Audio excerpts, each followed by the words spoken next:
about quality here. All right, welcome back. Definitely not our third take. Episode 29. Bittersweet episode. I'm still lagging on my screen, and I think it's honestly because I have buff streams open on another tab, so I'm gonna close that. Get rid of the buff streams, bro.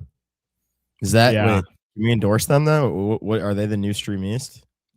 I mean, it was the tvapp.to, but their servers get flooded too quickly. I've been using buff streams. Been using buff streams for a few months, and like honestly, it's been like better than Stream East ever was, and there's like no porn ads, which is great. It gives me like sports streaming, like scam sports streaming ads, but like yeah, pretty chill. I can recommend it like to my family or friends without seeming like a freak. That was a tough part about Stream East and generally all free streaming service providers, I guess. I'm good on your, like, I'm not lagging on your screen because I still lag for like 1 second, but you're good. You're good. Okay. Yeah, bittersweet episode. I think generally the feeling is more positive than negative, but absolutely the Bears season has come to an unfortunate end. Still hasn't really set in yet, I think. Yeah, I agree.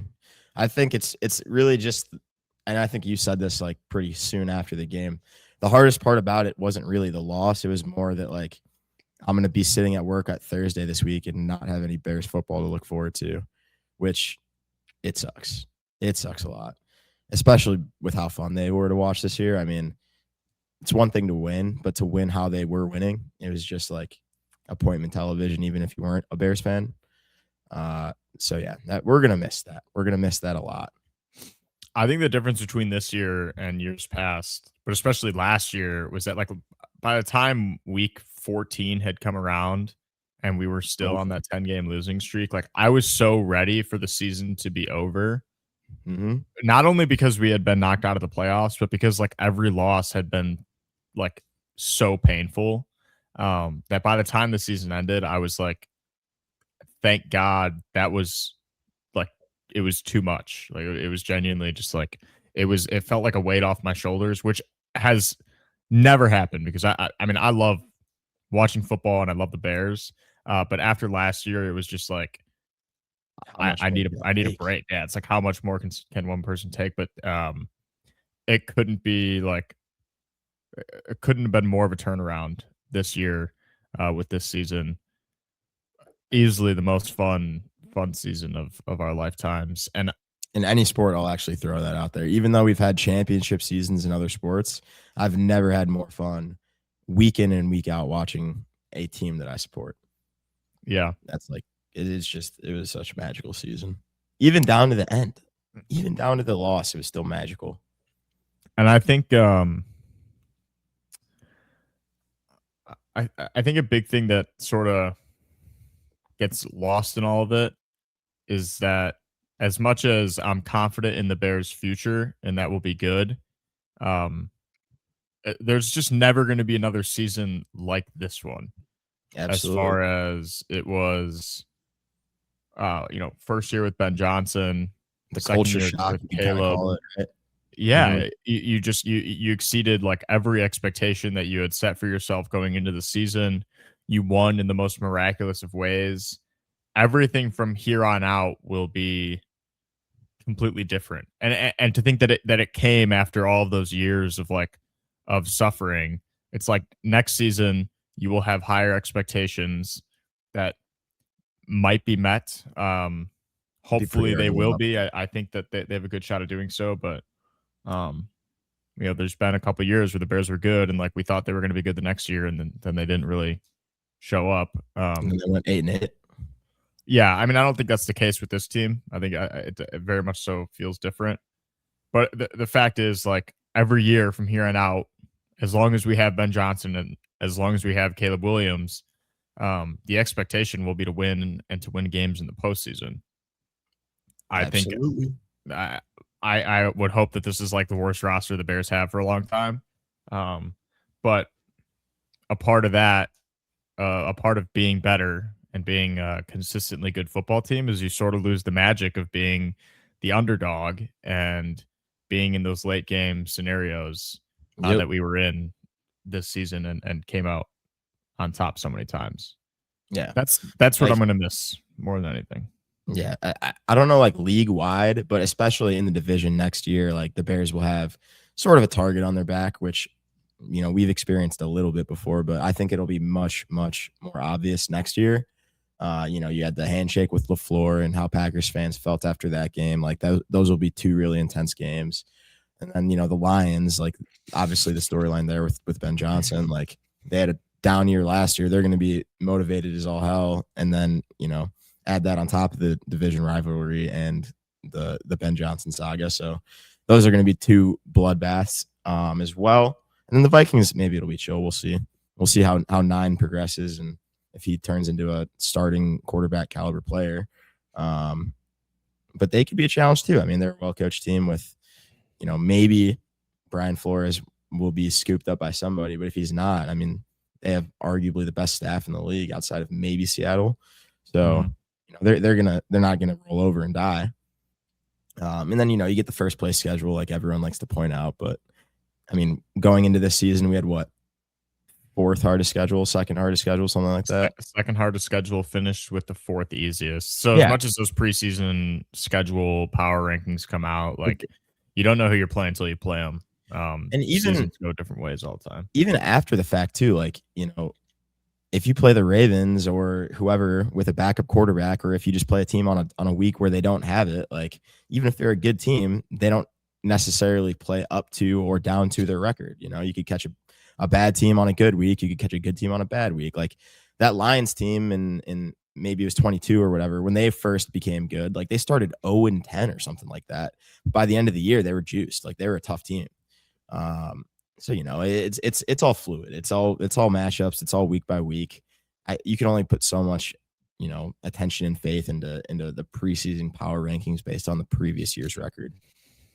Yeah, I hate that we're already thinking about next year. It's such a weird, like, I don't know. It's so weird. I feel like every year before this, it was like by 4 weeks into the season, it was like, all right, who are we drafting? Like you are so accustomed to thinking about the next year so early on into the season, and we're on to conference championship week, and we're just now thinking about it, and I just don't want to. It really, I don't know. It really doesn't feel like the Bears aren't playing on Sunday.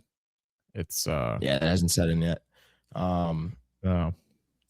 It'll be weird. We got a couple relics from the season. We got a couple things to hold on to, reminisce about, and return to, I guess. But maybe if you're like playing Subway Surfers right now, or if you have a short attention span, you could throw up the dual monitor and watch 55 minutes of Caleb highlights at the same time that you watch the 1 Point Conversion podcast. That's probably not a bad way to spend your time. In previous years, Bears quarterbacks have never had a highlight tape longer than 13 minutes. They've probably had low light tapes. Caleb Williams' 55-minute highlight tape is longer than all 3 of Justin Fields' season-long highlight tapes combined. Yeah, see it, like exactly. That's exactly like, and it's not like they're nitpicking on those highlights for either guy. Like they put pretty much every positive play that they have in there. So, well, it's just different. It's just different.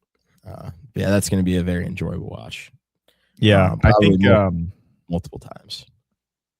I think one of the tougher parts about this season, and for right now, I'm really still very optimistic about this Bears team in the future. And even though we lost, like I don't feel bad about it. And the reason is because I feel like the future is so bright that like there is still so many opportunities for us to go further and to win Super Bowls. Now, if you end up like the Bills, where you're in the playoffs every year and you come up short every time, this is a game that you look back on and think, hey, we were this close to winning it. If DJ runs his route, if Rome Odunze makes that block on Swift's run to the outside, if that was bad if play. if one thing or if he goes your catches a way, touchdown, he catches a or if we touchdown. decide to kick a field goal. Like, there's a Or if you billion things decide you to can go for two, think there are of. so many things. There are so many things. You could play Mhm. this game forever. Um, if you end up coming short again and again in the future, this is a game you look back on and think that this was our chance. We Um, had him. I'm not at that point yet, and to be quite honest, I don't think there are Bears fans that should be. I think No, you I mean, no, definitely not. should. I think we've been so like used to being terrible that We've been people, tortured. yeah, people are very quick to rush into thinking that like we deserve to win a Super Bowl this year. There was definitely a chance, but the fact of the matter is, like, we were not a perfect football team, um, and it was pretty apparent on the plays that costed you the win. Um, Yeah, I mean, I would have to guess that that would have been the worst Super Bowl winning defense of our lifetime if we were able to pull it off. I mean, mhm. we we were having like, I mean, 3 of our top 4 pass catchers are rookies, or I guess not rookies, but Rome's in his second year. Like, we have an incredibly young roster. We have an incredibly flawed roster that it's going to be. I just don't see a way it doesn't improve, at least in terms of Jimmy's and Joe's next year. Uh, I think that going into this game, I think a lot of people had the idea that we were kind of playing with house money, and when you lose a game like that, when it's so winnable, when you have it, when you have the ball in overtime and you need literally 15 yards to get into field goal range, and you throw a pick, like that sucks. But if you can kind of remove yourself from the emotion of the loss, it is. And I think Jacob Infante said this, right? Like, whoever the Super Bowl champion is will have the most successful season, but then the Bears will have the second most successful season. And you don't Yeah. play for second place. You don't play for second place, but it's worth mentioning. Yeah, no, I 100% agree. I think that should be the mentality going into it. Now, you don't know what next season's going to look like. That's the reality of it. As Right. much as we can be excited about the future because, the pieces are in place. You have the coach, you have the quarterback, you have a lot of young, you have a very talented young core. You just never know Incredible. what your team is going to look like, what your staff's going to look like, what the rest of the league is going to look like. Yep. That's another thing is like, you look at the remaining 4 teams in the playoffs, you have the Drake May led Patriots who haven't been like super tested this year. Even the playoffs, which is They're going crazy. to get to play Jared Stidham's Broncos in the AFC Championship game, and then you have Sam Darnold and the Seahawks, who they're an absolute powerhouse. I think they win it all, but like at the end of the day, you have Sam Darnold as your quarterback. Like he's not perfect either. He's been He's very good most this likely year. not going to win you a game. Yeah, there's a lot of they have a lot else going for them than Sam Darnold. But regardless, it's like the fact that we're talking about I think you're lagging a little every bit, right? But it's all good. oh, you're lagging on my end, my friend. Am I Oh, lagging? yeah, it's all good. Um, it's just the fact that you're talking about how all 3 of the remaining 4 teams are very flawed means that you had just as good a shot as anyone. And I think that this Oh, Bears yeah. team knew that. They played like it, and they came up just short. I really think they had a decent shot in Seattle, despite how good they are. It's just the magic about this team, and that's the thing Yeah. I'm gonna miss if it doesn't persist in seasons to come. I would have loved to see Sam Darnold play the defense that takes the ball away better than any other defense in the NFL. I think that could have been really advantageous for us. Maybe they don't let him throw the ball that often, but I think that could have been a Yeah, fun game. Can't out. Can't. you're totally frozen right now, but your audio's coming through. Yeah, But it's a little muddy right now. you're back now. Um, yeah, it's just it's tough. We went out in the most Bears way possible too. I don't think as much as like the ending sort of sucked. It literally like it it was written in the stars. Like it was just like we were either winning the Super Bowl or we were losing like that, and unfortunately we were losing like that. I mean, how else to lose than 4th and 4 season on the line? Caleb runs back to the 40 and turns a 14-yard pass into a 50-yard throw through the air, a de facto Hail Mary. I mean, at I've watched that play more times than any other play that has happened this season. I Yep. keep watching it over and over again, and every Yep. time I watch it, it just feels like the game ended there. And it Which didn't. like it kind of did. It kind of did. In terms of how I'm going to remember this game in 10 years, I'll be like, Yes. "Oh yeah, that did go to overtime. Oh, right, we did lose. Yeah, yeah, yeah." But I'm just going to be thinking about that play cuz I mean, it just had everything going for it. And that one camera angle of the guy that like Cole Kmet hits the baseball into essentially is Stacey like Dales. that might be the coolest shot in sports history. That is just freaking cinema. I mean, oh my It god, that is is just so sick. it is the best video. It's the best like field recorded video I think I've ever seen. I Yes, and yeah, It you might be realistically biased. have I to be really debating like I don't best know throw of all how time. else. Yeah, when it comes to playoffs, at the very least, I really don't know. There are two throws. There are two throws that, in my opinion, are up there. Caleb Shout out to Williams is one of Michigan, them. Um, Mario Manningham. no. Oh, that is a damn good throw. That was such That a is a damn dot, good dude. throw. That was a I fucking dot. That is a very good throw. That actually is up there. Um, Circumstance too. but A little no, bit bigger moment. Jeff Janis, the Aaron Rodgers Hail Mary to Jeff Janis. He's rolling left, draped, falling, and just throws up a rainbow ball. Mhm, Um, it's the only thing that I like. We talked about it when we were watching the game. mhm. It's literally it's damn near the same Very play. similar. Like Yeah, it's damn and near the also same they play. lost the game too, so, Yes. there's that. But I will say with the Janis one, I would say I mean, unbelievable throw for him to even get it there, for him to even give his receiver a chance.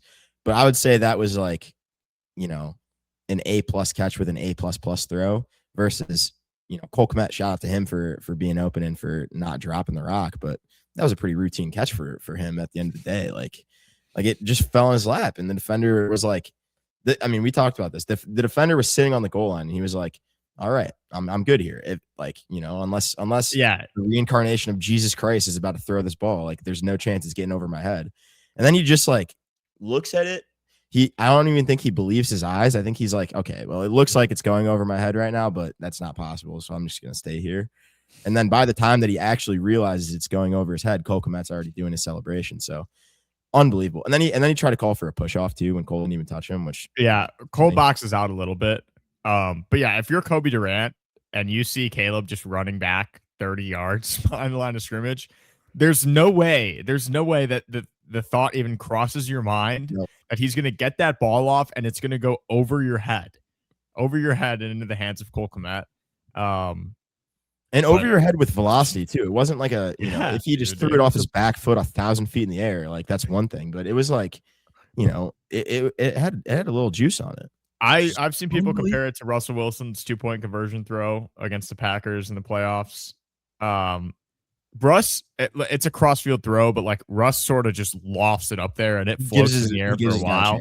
Caleb, it's a dot. Like it is moving through the air, cutting through the wind. It is a special throw.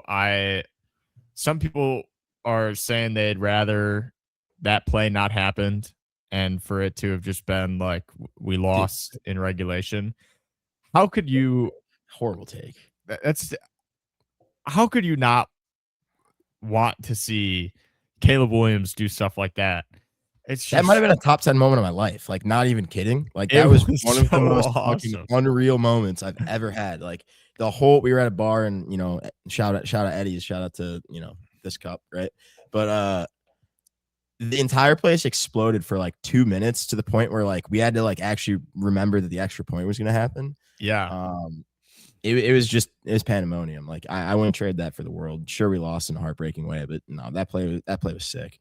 Similar to the Rome play too, like, you could make an argument that kind of on every single play, on any given play, I guess, if you make a perfect throw and a perfectly timed throw, you can find a receiver's hands, right? But like Caleb, he's done something else where like that he's not even throwing to an open guy. He's throwing him open in a way that just works so perfectly. Like I've heard a couple people say like, oh, Caleb, unbelievable throw. He just, he's the only guy that would, even give his receiver a chance there. Can you hear me? Yeah. Your audio, your video like, keeps freezing, but your audio is he good. just gave his receiver a chance. Okay, yeah. Okay. It's not even that he gave his receiver a chance. It's that he like threw him open. Like, and if people don't understand that, or if they think that it was just luck, like they have not watched enough Caleb Williams. That's the biggest thing is people will constantly say like, this is unsustainable. The Bears keep getting lucky. How many times does Caleb Williams need to do this type of stuff for you to realize it's just what he does? It's literally just what he does. I get the whole like, you'll eventually regress to the mean. I think this season was the regression to the mean. Did you not watch last season when we went 5-12, lost 10 games in a row, lost on a Hail Mary, lost because Eberflus didn't call a timeout? We reinvented new ways to lose, and then you come back and you win in spectacular fashion. Maybe that was the regression to the mean. Now, I'm not saying that this is like the standard and this will happen over and over again, because in reality, like, sometimes it does take a little bit of luck, but it is not as much luck as people are crediting it for. Like a lot of this is just Caleb Williams being clutch, Ben Johnson being unwavered, all of these players believing that they can win regardless of what the score says and fighting until the clock says 0. Yeah. That it is a mentality. It is real. It is so real. And it is not just something that is going to fade because it's a new NFL season.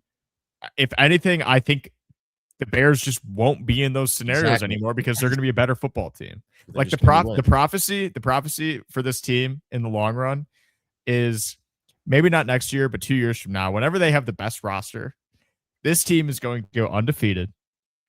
They're going to make it to the Super Bowl. They're going to go down in the Super Bowl. They're going to be down 28. They're going to be down 28-2 in the Super Bowl. All right. 28-2. They're going to come back and win. And Caleb Williams in the post-game press conference can be like, y'all haven't seen the Iceman in a while, huh? And that would be pretty sick. He came back out. Iceman, kind of getting chills right now thinking about that. He was hibernating for a while. They didn't need him, but he was still in there. He was still in there. That's the prophecy for this team. Yeah, the prospect of potentially having the, we're not going to call him the best coach in the NFL quite yet, but I think you'd be silly to not say that he doesn't have a chance to at least one day become the best coach in the NFL. But the prospect that you can have a guy who your game plan just needs to be even. If you can just get a draw with the other team, if you can just, put your team in a position to have a chance, then you just throw your joker card out there. You throw the ace up your sleeve, which is my quarterback is going to do something that you've never seen in your life before to win this game, and I don't even need to do anything. Realistically, there's less than 2 minutes left. Ben Johnson might as well get a beat on the traffic and head out because he already knows what's going to happen. Like it's unbelievable. It's unfathomable. They're going to have to change whatever the rules are for the concessions at the stadium. I don't know if they, sometimes you go to they close after the third quarter. They close after the third quarter. You can't do that here. No. There will not be a single person who leaves the stadium before the clock hits zeros for a very long time. Absolutely. I imagine there were people, earlier in the season who might have left the game earlier. That will not happen again, ever, nope. Ever. No, and honestly, I bet that there will be an effect where if the Bears are down in the second half by a couple scores, the ratings might get better on the game. People might actually just tune in to watch the Bears be down by 2 scores because they're like, oh shit, something crazy might happen. Yeah. And yeah, I mean, it's just couldn't really ask for much more this season. Yes, we could say it a billion times. We totally could have won this game, but I guess the way that I'll put it is if you get free tickets, you can't really complain about the view. You know what I'm saying? Were we even supposed to be there? Were we even supposed to have a chance? Who knows? So I'm not going to complain about it. I think about that. I think about the playing with house money thing a little bit. Um, Mhm. and like as much as we were underestimated, we were underdogs. I think this team is a lot better than people gave them credit for. And I think not a lot of people knew that outside of the people in the building, which is It's fair. what makes it a little harder because I feel like considering how much they knew that in the building, it definitely hurts a little more that like maybe they feel like it's one that got away. Whereas outside of the building, we feel like it's just a start. I don't know. It's just something that keeps And going through my mind because I think this team was a lot yeah, no, better than some people give them credit for because they just sort of absolutely. accredit their wins to, you know, luck and witchcraft Voodoo. and whatever it might be. Yeah.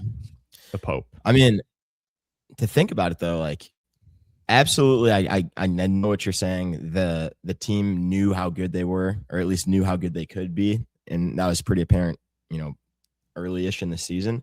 But like if Josh Blackwell doesn't block that kick, we're 0-3 with a loss to the Raiders and Vikings. Like We would have been that's 1-3, I think. or 1-3. We beat Beat the the Cowboys Cowboys. the week before. Yeah. So I guess yeah, but still, like you'd have been 1-3 with a loss to the worst team in the NFL, a loss to JJ McCarthy in his first start, an embarrassing loss to the Lions. Like it could have been, I'm sure they would have figured it out at some point, but it was pretty like they did not look like a good team for the first 4-ish games of the year. Yeah, no, I agree. But when you got down to it, when you got to the hardest part of your schedule, you beat the defending Super Bowl champs. You beat Green Bay twice. You took Detroit to the final play of the game. You took the 49ers to the final play of the game. You took the Rams to overtime. Mm-hmm. I mean, this team hung around with the absolute best of them. And some people just want to say that, we were lucky that this team's going to regress. I don't think so, but it does suck that, we're not potentially just getting a chance to play in the Super Bowl. I just can't. I don't know. It really is a game that will, with time, really, sort of cement itself in Bears history. Because, if you end up being, I If this feel was like I'm the just, only shot, if yeah, this was the only shot, then you're gonna look back and it'll suck. But I mean, Mhm. like, I guess, like going forward, I guess a question that's kind of been on my mind and probably most of Bears fans' mind. But if you look at like Tom Brady's career, right, and crazy that we can even compare him. Yes, he got lucky in a couple Super Bowls for sure. But if you look at like when he won them, right, they won 3 Super Bowls out of 4 years very early in his career, and then they had about a 10-year period where he was, Peyton Manning, and it was a couple other things that kept him out of the playoffs, or not out of the playoffs, but out of the Super Bowl, or winning a Super Bowl. Eli Manning too. But then later in his career, when Brady kind of decided to take less money and focus on roster and all that, and they had a really good staff, they went on another run, at least with the Patriots, and they won 3 more. So I guess kind of looking at the trajectory for Caleb, his like rookie contract Super Bowl window, right? How open is that? Obviously pretty open, but like how do you feel about it? How do you feel about some of the players on the roster that, maybe like even like a Joe Tooney who might be getting a little bit older, a couple other guys who might, not be around next year? Like how do you feel about the roster, where it's at and where it's headed, I guess? It's tough. I feel good about it. It'd be nice if I felt like we were one player away. But I don't think we are Mhm. because I think a lot of guys there we're gonna Mhm. lose more guys than we'd like in order to sort of make up for the cap space that you need to sign like the big name players. I don't know if next year is the year that the roster will be there. I think anything is possible right now with Caleb Williams and Ben Johnson. So it definitely could be. I think I'd feel most confident like 2 years from now as far as like where this roster will be. Uh Mhm. I still feel good. I think the window is obviously as open as it's ever been. You Yeah. have, 3 more years of Caleb on a cheap deal, and then if all goes well, if all goes well, you give Caleb the Patrick Mahomes 10-year, however many millions contract. By the time that comes It'll be around, it'll 800. probably be 10 years, $800 million, Yeah.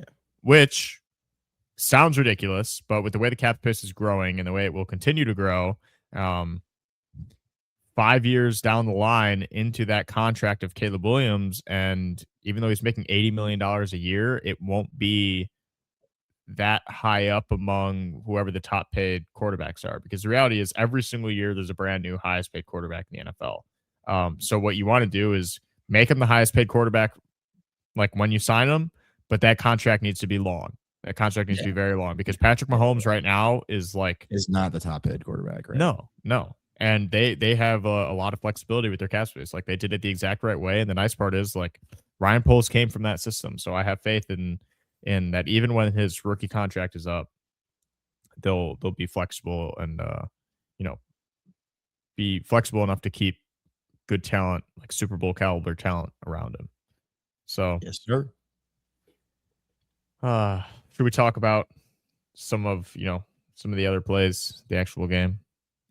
Yeah, I guess we could talk about grievances or just like stuff that's stuck in your craw a little bit. Because I had just like when you lose a game like this that's so damn close, there's just 10 things you think about while your head's on the pillow that you're like, oh, and that happened too, and what if this didn't happen?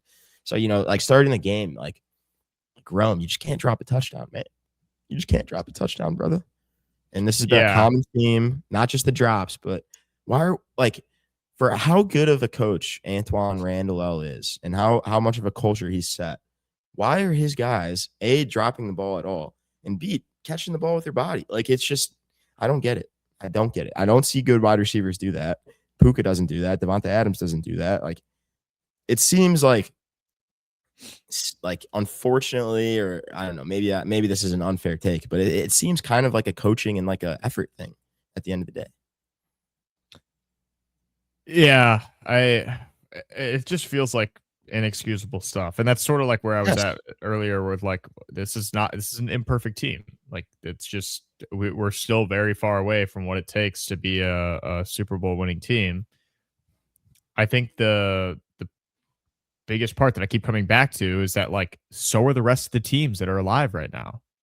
So the reality was, like, if you just keep winning, you have a shot at it. Yep. And it really felt like they were going to with this one. The defense played their absolute asses off. Dude, oh my God. Dennis Jaquan Allen's Brisker in particular. masterclass.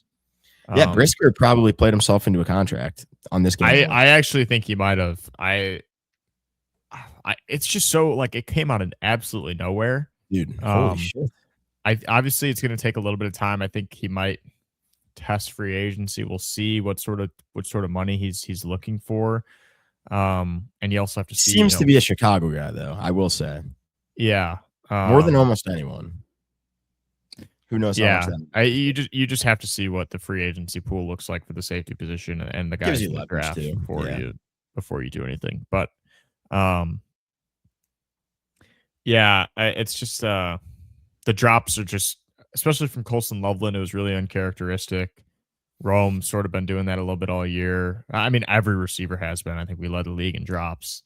Yeah. It's just, it's really only Colston that was out of character. I mean, Burden doesn't drop the ball typically, but he only as really much as it sucks, it puts it in the spotlight, and it's, hey, I know what I need to work on, and if I want to win, I'm gonna go work my ass off in the offseason and go fix those things. So I hope, you can only hope that those are the takeaways from it for those guys. Absolutely. And it's also just like another thing that really gets to me, because a drop is an incompletion, right? A drop goes into the stat book as an incompletion, and it's just like, people, even if you watch the game, like bad faith Caleb Williams haters can just, look at his stat line, look at his 3 interceptions and just say like, oh, told you so. Oh, he sucks. And it's like, our receivers would just catch the damn ball. It would be such a different story. why can't we fucking figure this out? So yeah, that was probably the biggest thing for me, like the biggest one that really irked me coming off of it. Another random one. I know I mentioned this. I don't know how valid this is, but this really fucking pissed me off. And it's not even like I'm mad at the player. I just like don't get why this happened. In overtime, when we were receiving the punt, Devin Duvernay, who's been a fucking stud for us all year, it was a stud for us in this game. Fair caught the ball with like 12 yards of space in front of him. And then you end up being a first down short of field goal range. And it's like, you know, it's not all things are equal. It's not, oh, if he returns at 10 yards, then the drive happens the exact same way and we just get 10 more yards. But it feels like that as a fan, right? Like, oh, man. Yeah. I mean, I get it coaching wise when you're just like, you know what? Let's not lose the game on a muffed punt. Let's not lose the game on whatever. But like Duvernay is a guy who's been, you know, a special teams almost exclusive player for the better part of his career. It's against a bad It's against the worst special teams unit in the league, man. And it's like, that's just one of those ones where it's like, I don't know. I just don't know what happened there. Yeah. 3 interceptions from Caleb. Yep. Really, first two we can talk about. The last one gets a segment of its own. For sure. First one, just another. That was the only real one, to be honest. In my opinion. First one? And it was the least consequential, but like that one, so I'll let you say what you want to say, but yeah, I mean, the first one, very similar to the first one in the Packers game. It was on 4th down. It's an arm punt. Refs, I mean, you could say that the refs missed a roughing the passer. If the Bears, if that penalty got called on the Bears, I would be pissed. I don't want that to be a penalty in today's game. So 100%. I'm not mad that they didn't call it. Caleb throws it high. Yeah, it was a pick. It was at the end of the day, it was a punt. So I'm really not upset about it. Again, it's a little weird that like he threw the amount he did in the playoffs, considering like he's so good at not throwing picks. And also JJ threw 0. So the Vikings fan who tweeted like playoff interceptions, Caleb Williams 5, JJ McCarthy 0. Like that was the best heckle I've seen on Twitter. But yeah, you have thoughts on that first pick? Yeah, like the one in the Packers game on 4th down, you know, Luther, they had the miscommunication on that, and it ended up being an arm punt. And that one, I felt like, you know, as much as it was on Burden or whatever, like it felt okay because of it was way down the field. It was like 35 yards down the field on 4th down, so it ended up being like basically exclusively better for us. But this one, like he had Colston, he missed the throw, which is uncharacteristic, at least kind of. And like it being on 4th down, it definitely makes it more acceptable because, you know, you have to throw that ball. It has to, you know, there's no use in taking a sack. At the end of the day, an incompletion and an interception on 4th down are the same exact thing. And usually the interception is going to be better for your team depending on, you know, who you throw it to and the return they get. But not to say that he was trying to throw an interception. Yeah. But like it's just that one to me was the truest. Like he missed the throw and it was picked off interception of the night. So I like that one I feel like was pretty much only on Caleb. Yeah. Yeah, the second one seems like it was on Loveland, miscommunication with the route. Loveland's supposed to run a clear out. Luther's in the slot. He's running a corner to that space that Colston vacates. Colston doesn't run the clear out, and it's a timing throw. Caleb throws it anyways. As much as I think some of the blame can go on Colston Loveland there for not running the route, you'd think that you're not so set in your ways that you're just throwing a timing throw no matter what. Right. Exactly. Now that does go a lot. It shows a lot of trust in your guys because you're really trusting that your guys are going to go out there and run the route that you tell them to. But you'd like Caleb to be able to identify that Colston did not run his clear out. The corner is sitting there. I can't throw this anymore. We didn't. He threw it. It got picked. It is what it is. Live to see another down. They were able to tie it up. He was concussed on that too. So yeah.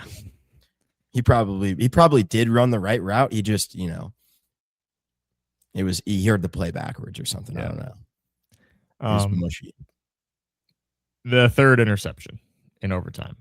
It's one of the roughest plays as a Bears fan ever, because it's just, man, that like, even as a like, I don't want to really drag our boy through the mud, but as a sports, I'm going to as a competition fan, bro, like, what other time are you gonna leave it all out there? What other instance are you going to like fall on a grenade for your team? What other instance are you going to give 110 effort if it's not fucking driving to win a playoff game in overtime at home? That's DJ Moore has had his struggles with the Bears. He's had some great moments with the Bears, and I'm grateful for both. I'm grateful for the hope he brought when he came to this team, and we partnered him up with Justin Fields, and like thought we had an offense going. We really didn't, but like it was fun, and it was at a time where we needed fun as a Bears fan. The Washington game, that was awesome. Very grateful for DJ Moore. But yeah, you are, and I hate chewing him out because I feel like, maybe he'll say something and then I'll be like, damn, maybe I shouldn't have been so hard on him. But I'm kind of waiting for that. But too. This is how much bigger of a game does it need to be? You are the highest paid player in Bears franchise history. It is overtime in the divisional playoff round against a team that you were not favored to beat in a season that you were not expected to make the playoffs, and you have a chance to go to the NFC Championship game for the first time since 2010. What more do you need to run your route at full speed? Not only that, the play call is the play call to get you into field goal range to win the game. This is not a drag route to get off of your own 5-yard line to give yourself some breathing room. This is if you connect, if Caleb hits you or hits Luther, who is supposed to get on the backside of that safety, who DJ is supposed to draw in, like if he hits either of you guys, you win the game. You win the game. You're in field goal range with a first down. You could pound the rock, and Cairo Santos, who has been money at Soldier Field in this postseason and honestly throughout most of the regular season, like when he's in range. That was it. That was the play. All you had to do was just flatten it out. Run full speed. Yeah, I mean, it's inexcusable. It's inexcusable, and like you're saying, maybe something comes out where it's like, okay, he wasn't supposed to flatten out the route because of X, Y, and Z. But like, when you have the athleticism that DJ Moore does, like, you can tell when a guy is going full speed and when he's not.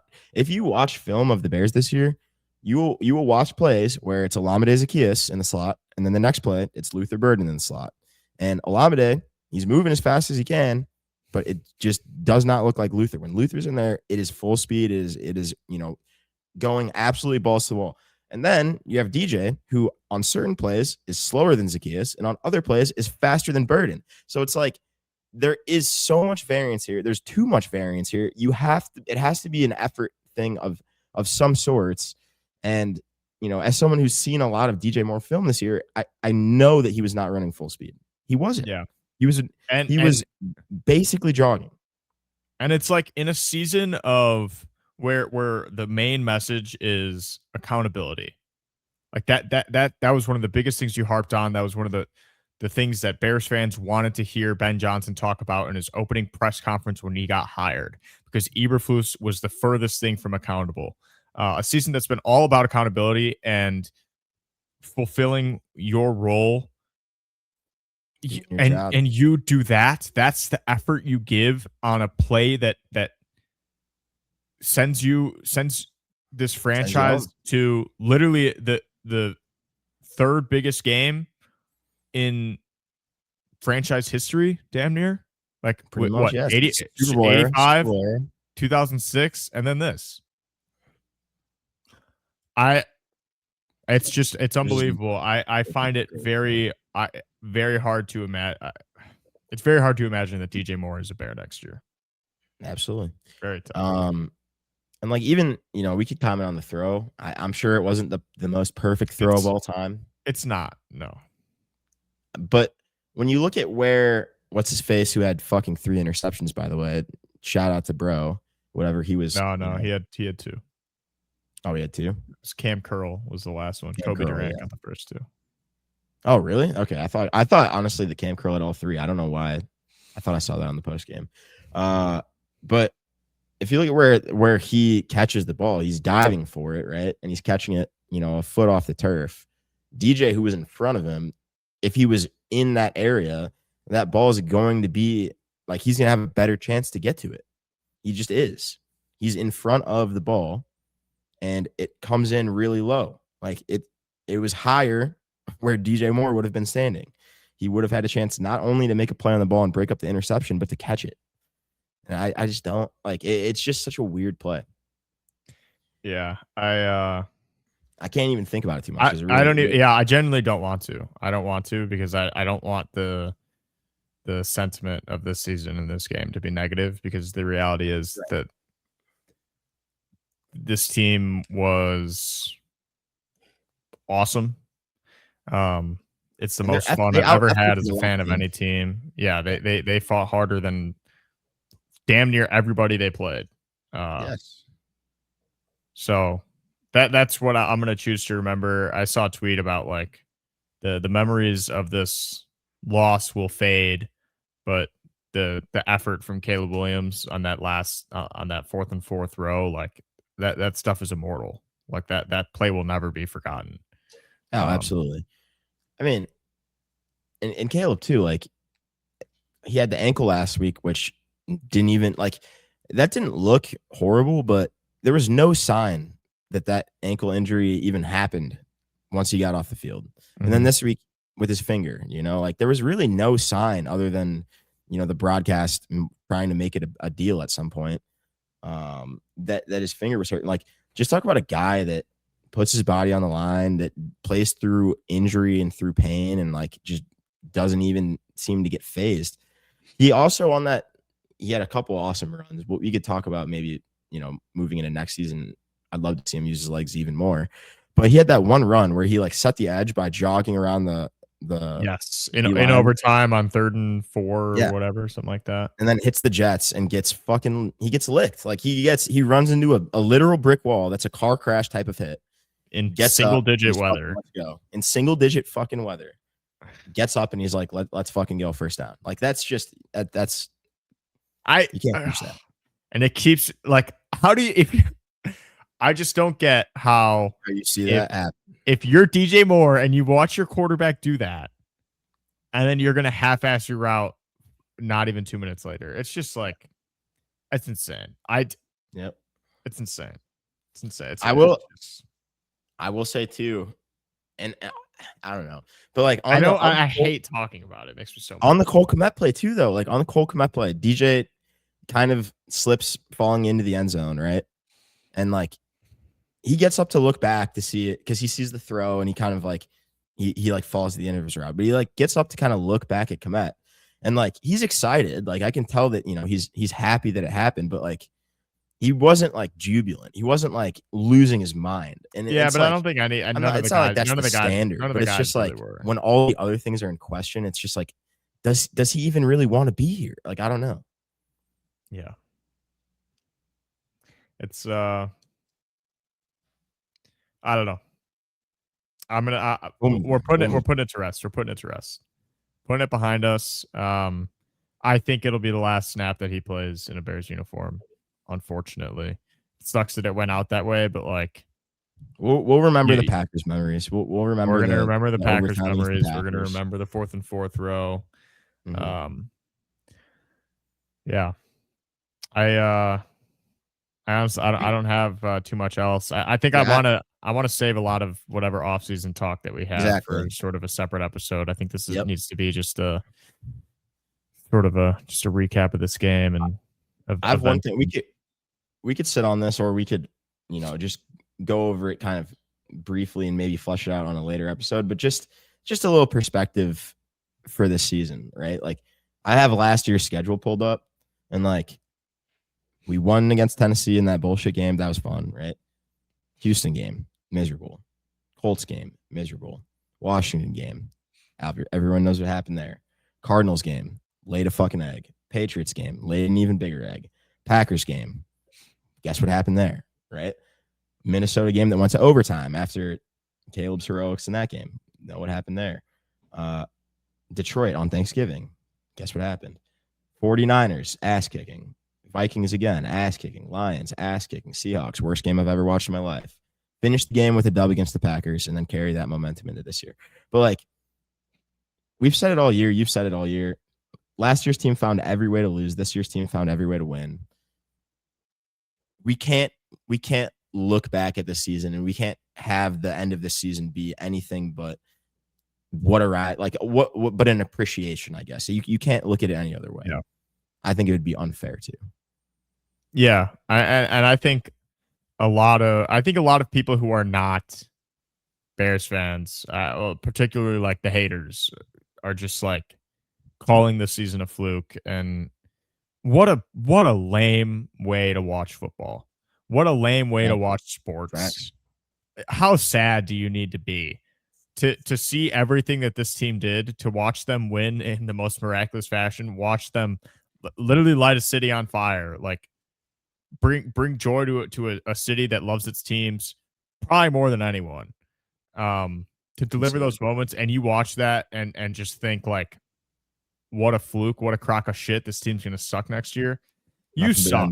You suck. Yep. I never want to watch sports with you.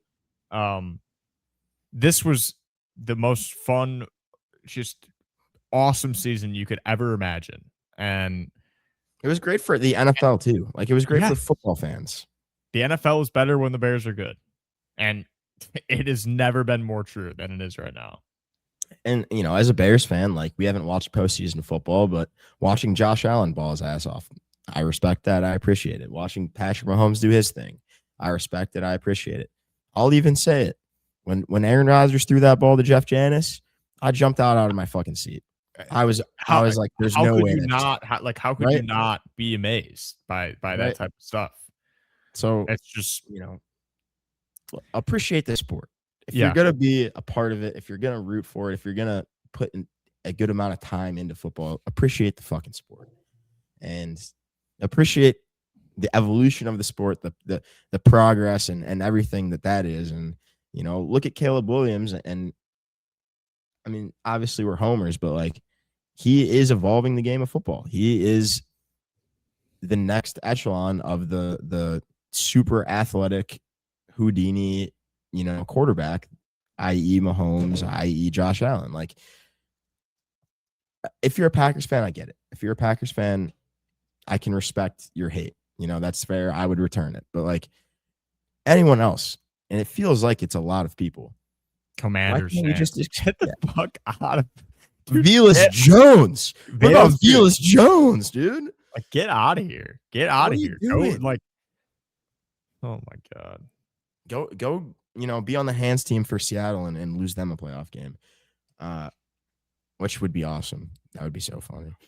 I can't wait for Velus Jones to just do the most disastrous shit of all time. It's like not out of the realm possibility at all. Yeah. I mean, dude, I don't even want to talk about Velus Jones. But what a bum. But yeah, I mean, let's see. I think I have a couple more things. Maybe. Do we want to talk at all about short distance, about 3rd and 1, 4th and 1? No. You could sum it up in literally 30 seconds, and it's, if you kicked a field goal on every drive in those first few drives, where, you know, we didn't convert and then we did convert. If you kicked a field goal every time, you ended up with 9 points. We went for it, didn't get it, and then did get it. At the end of it, we ended with 10 points. Yep. Also, I meant more so just like in general. Like, do you think play calling? Like, what's your concern level with like 3rd and 1, 4th and 1 going forward? I guess it's it's kind of shocking that like we were as bad of a team on 4th down as we were.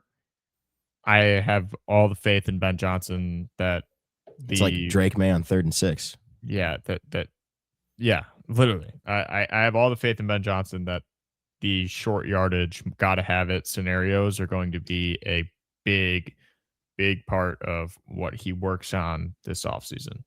Absolutely. I think my one like note on that is like, I'm a big Michigan fan. Michigan was incredible at 4th and 1, 3rd and 1, but they always had like a nasty O line. They always had like guys that just wanted to kill people, and I think our O line is more of like a cerebral teamwork, like It's just more of like a pass protection type. More of a pass pro line. Yeah, you could say that even. So I maybe not. Our run game was sick for a lot of the season though. But like I don't know, like it is concerning that we can't figure out how to get a yard. I agree with you 100% that Ben Johnson's probably going to lock himself in his basement until he comes up with the perfect play on how to get a yard.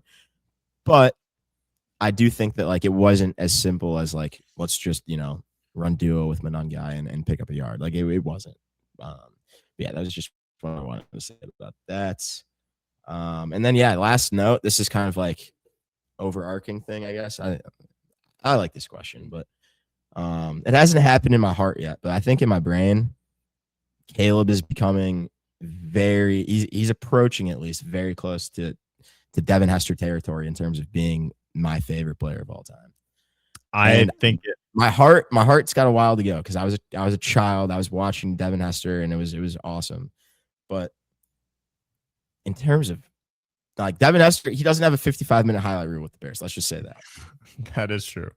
Yeah, I think I'm in the same boat. It's hard. Like, dude is behind me. It's really hard to like say that he's no longer like the favorite, but that's just how special Caleb Williams is, dude. Right. That's nothing against Hall of Famer anytime, but it's everything to the credit of Caleb. So yeah. Shout out 18. Shout out to the Iceman. I don't have too much more. If you have a desk item, take us home. One last desk item of the season.